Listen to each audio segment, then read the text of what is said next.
you talked about eliciting motivation over a long period of time. So I'd like to know more about Or I would even say the word, if I may, drive. Because motivation is, the reason I use it, it's like a warm bath. You should probably take a bath, but it doesn't last, right? You should still do it. But drive is like, everyone is motivated. If you're overweight, you're motivated to eat, right? Come on.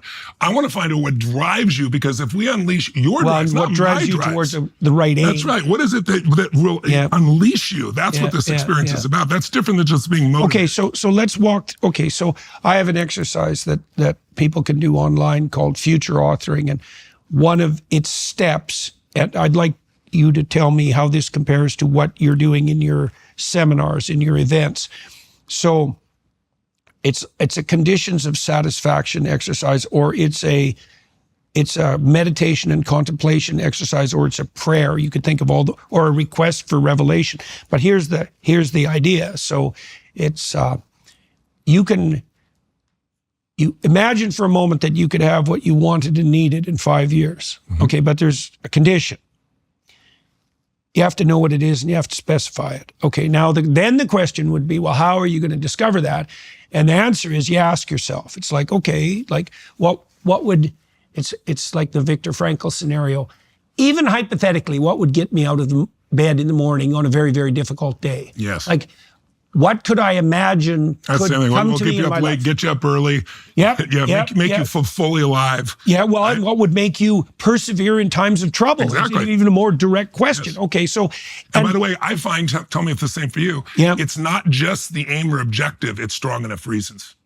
In other words, somebody say, I want to make $1 billion, but they don't do it. And they even vision to get excited about it, $1 million, whatever it is. I want to have 3 perfect children. I want to write a book, whatever. The secret is reasons come first, answers come second. Once I know what I want, I got to figure out why. Yes. Because purpose is stronger than object. So the object may inspire you, but what's going to keep you going is strong enough reasons when it's tough. What are the reasons? Okay, I want this money. For what? Well, I want to provide a home for my mom. Well, that's very different than I just want to have this pieces of paper with pictures of dead people on it, right? And people say, I want money. They don't want money. They want an emotion. They want an impact. They want security, or they want freedom, or they want to be able to contribute, or they want to do something they think money will give them more choices on, right? They don't want the money. So I'm always trying to dig underneath to figure out what is the that's the substructure. Exactly. Yeah, okay. That's the surface desire. Right. And many people focus on the surface desire, not knowing enough reasons to follow through. That's why New Year's resolutions don't work. 91% of them, I don't know what the latest statistic is, people don't follow through after 3 weeks. By the time they're hearing us speak, if they had New Year's resolutions, they're gone, because they don't have the reasons to push through and they don't have the strategy. It's wonderful if you say, I want to see a sunset, but if your strategy is start running east as fast as you can, I don't give a damn how positive you are. It's not going to work. Right? So it's a combination of that aim, those values, that drive you and I are talking about, that ignite, enough reasons for it, and then the strategies to execute, because you'll eventually find your way there, but the speed at which you do it is if I believe in modeling. I believe success leaves clues. My original teacher, Jim Rohn, taught me that. He said, if someone is successful at anything, they've got a great relationship and it's 20 years down the line and they still do it, or they lost weight and kept it off for 10 years, or they went from nothing to not just making money, but sustaining financial security and freedom for their family. They're not lucky. They're doing something different than you are.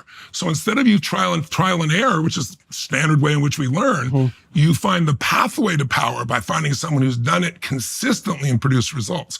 That obsession within me has launched most of the books I've written, most things I've done. It's like, I want to know what, this book was, how do I help people with the best breakthroughs in health, for example, life force and energy. They take 17 years to go from the breakthrough time to your clinician. Like, how do I shorten that up? I'm going to interview 150 of the most brilliant regenerative doctors in the world, Nobel Prize winners, and find out what they're doing, give it to you right now. Or I'm going to finance. Well, I can talk to you finance about what I think, or I can go interview 50 of the smartest financial people in the history of the world that are alive today and find out, what do they do? And while they're different, I look for what are the common strategies, elements, what is guiding this? And then I can teach that. My billionaire client goes, this is incredible. And the average person goes, this is incredible. Because it's about, it's very much what you do. It's finding the pathway. It's finding the DNA. It's finding the codex of how to go from where you are to where you want to be. But it is more than just the aim. That'll start you. you've got to have the purpose or the reasons or your purpose. If it's somebody else's purpose or reasons, it won't last. It's not going to work. Right? No, and then you need the strategies too, because that'll give you the drive, and you will figure it out if you can discipline your disappointment. If you can push yourself beyond what most people give up on, you're going to get there eventually. You're going to keep flexing. But you'll get there 10 times faster if you can say, wow, there's already a pathway that's been proven. Why would I reinvent the wheel? I'll still bring myself to it, my own uniqueness to it. But there's certain fundamentals that if you do them, you're going to have economic abundance. If you don't, you're going to have pain. There's certain ones that are going to be great relationships. Stories. Pardon me? That's the purpose of stories. That's exactly right.